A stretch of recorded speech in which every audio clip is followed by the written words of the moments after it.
there's always different rumors and stuff about fast food restaurants where, well, is that really roast beef? Is that really chicken? Is that really hamburger meat? We've heard that from like every place I think this ever existed. But this next story really plays into some of that in a sick way. And I don't believe they, ended up putting him into the roast beef or anything. But you think of roast beef, you think of Arby's, don't you? Well, at least I do. Yeah, I love Arby's. I don't understand why there's so many jokes about Arby's being awful food. I really like it. I really enjoy it. I always have. I enjoy it. It's one of those things that if you're going out to a nice romantic dinner, you go, I had the roast beef. Oh, where did you go? Arby's. It's like that's. No. I think there was a line in Seinfeld actually at one point in time where I had the roast beef. This is a story about 70 miles outside of Baton Rouge.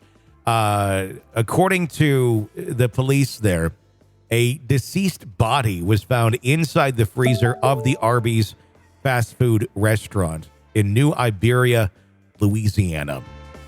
The New Iberia Police Department responded to an Arby's on East Admiral Doyle Drive at approximately 6:20 p.m. in the last week after receiving a report of a body found inside a freezer. The authorities are treating the death as suspicious and are actively conducting an investigation to determine the circumstances surrounding the incident. According to KLFY, it's been revealed that the individual found in the freezer was not just some random person that ended up in the freezer. It was actually a manager at the restaurant.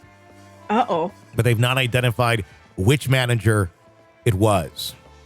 Now, this is where it gets interesting.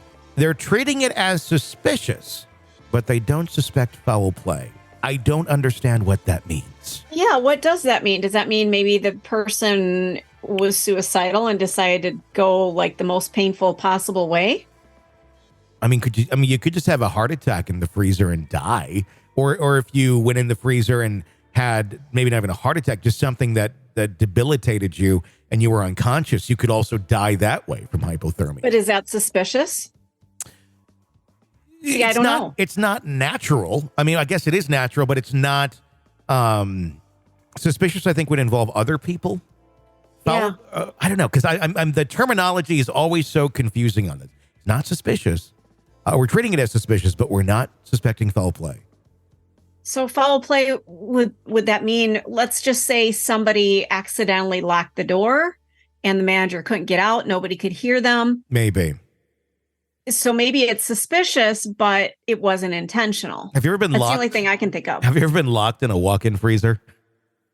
I have not. I've been in one and made sure I got the hell out of there right away because it's cold.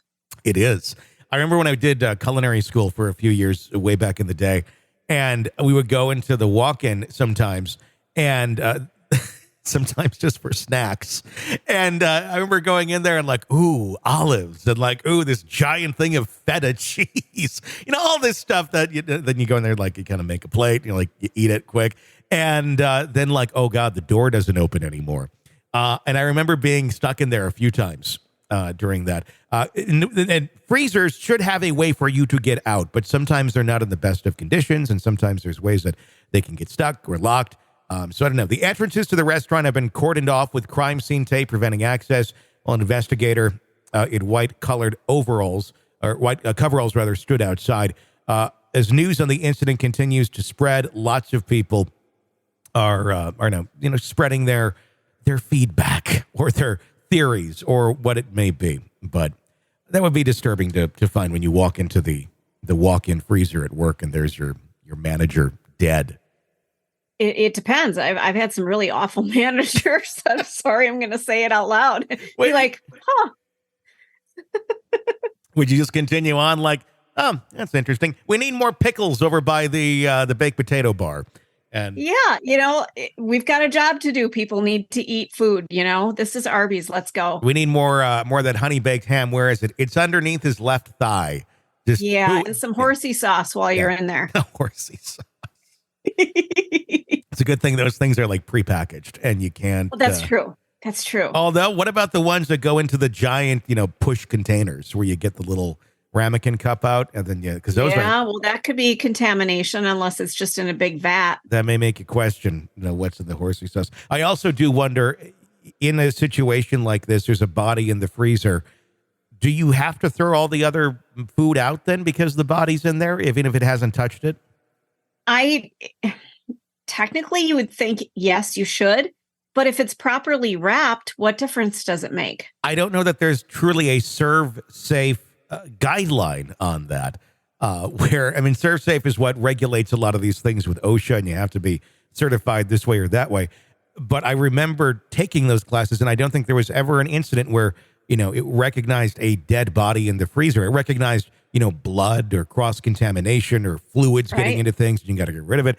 But it never really talked about, body in the corner over by the apples, and the roast beef is over here.